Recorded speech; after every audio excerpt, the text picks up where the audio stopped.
होकर के बोले, आंखों में आंसू ला करके बोले ही गुरुदेव इससे बढ़िया तो है कि हमारी मौत हो जाए। हमने अपनी 3 यादें आंखी लेकिन किसी भी रानी के कोई संतान पैदा नहीं हुई।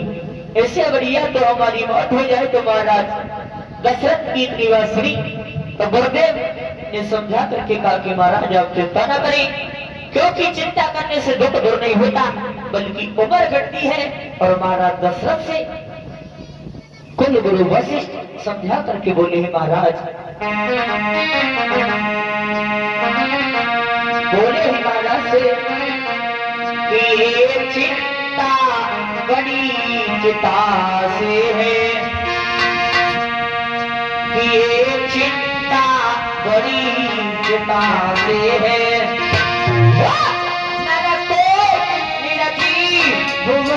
आती है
समझा करके कहा गुरुदेव ने कि गुरुदेव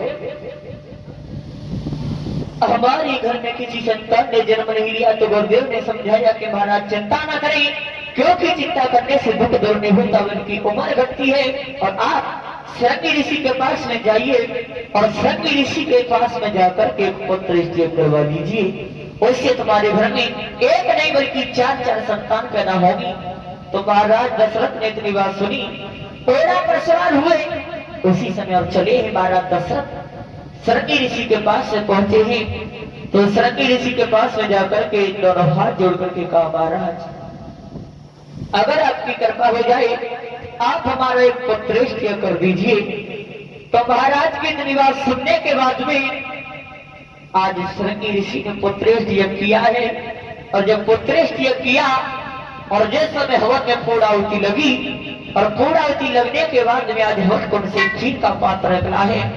और जब वो खीर का पात्र निकला तो महाराज दशरथ के हाथों में शृंगी ऋषि ने दे दिया और कहा है कि महाराज इस खीर के पात्र को लेकर के चले जाइए और अपनी रानियों को थोड़ा थोड़ा भाग खिला देना, इससे तुम्हारे घर में संतान अवश्य पैदा होगी। तो आज महाराज चले ही उस खीर के पात्र को लेकर के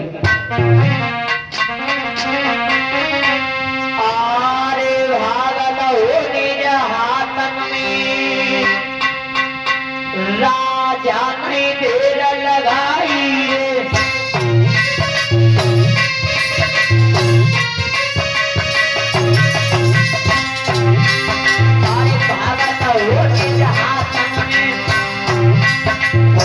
नहीं देर लगाई रे और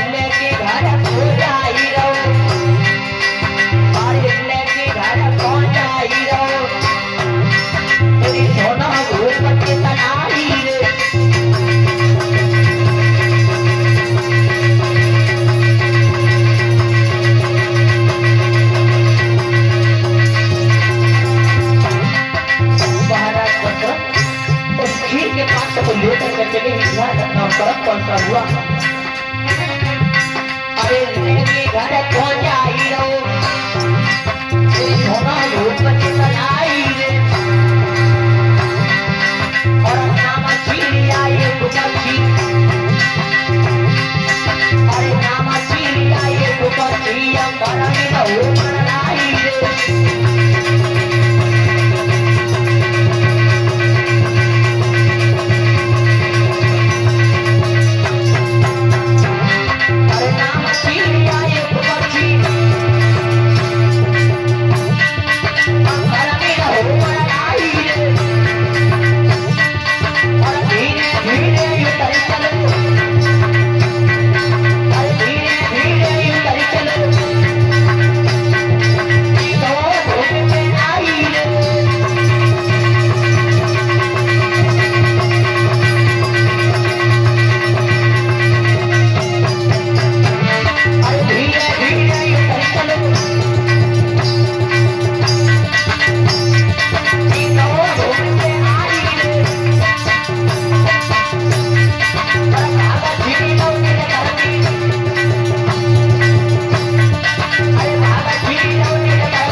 को लेकर के जा रहे थे। एक चिड़िया नाम का पक्षी उस के भाग से थोड़ा सा भाग लेकर के आकाश की तरफ उड़ा है और वो चिड़िया नाम का पक्षी जो था तो क्या कौन सी जगह पर है बताया है गुरु जी ने। अरे भागा चिड़िया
खाने के बाद जब समय पूर्ण हुआ है तो उससे ज्यादा कौन हुआ बताया।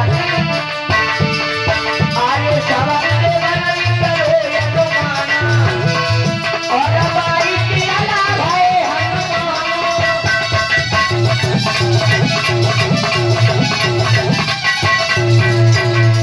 ध्यान रखना सीता बंधु। आज वो चिड़िया नाम का बच्चे उसमें से थोड़ा सा भाग लेकर के आकाश की तरफ उड़ा है और जहाँ पर अंजनी मैया अपनी कुटी पर रहती थी उस जगह पर जाकर के उस पक्षी ने थोड़ा भाग जो ले गया था उससे गिरा दिया और जैसे अंजनी मैया ने उस खीर के भाग को खाया है खाने के बाद में समय पूर्ण हुआ तो उसी से बजरंग का जन्म हुआ। बोलिए पवन पुत्र बजरंग बली की। आज जिस समय बजरंग का जन्म हुआ है तो उसके बाद में इधर महाराज दशरथ खीर के भाग को लेकर के अपने महलों में पहुंचे तो अपनी रानियों को उसमें से थोड़ा थोड़ा भाग दिया है। अरद भाग कौशल्य दीना उभय भाग आधे कर दीना।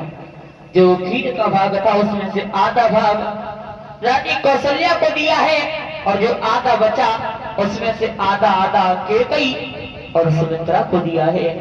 आज जब तीनों रानियों ने खीर के भाग को खाया है तो जिस समय खीर के भाग को खाया समय पूर्ण हुआ है और समय पूर्ण होने के बाद में आज महाराज दशरथ की महलों में भगवान श्री राम का अवतार हुआ है और जिस समय भगवान श्री राम का अवतार हुआ तो महाराज दशरथ के मन में बड़ी ही खुशी है कि एक दिन ऐसा था कि हमारे महलों में किसी संतान ने जन्म नहीं लिया और आज हमारे घर में 4 संतानें पैदा हुई हैं।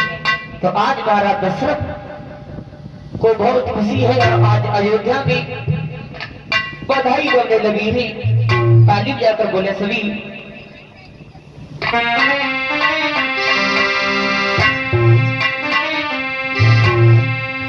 आरे दशरथ भर जन्म मेरा और बोले सभी हो राम अयोध्या फूल छाई रही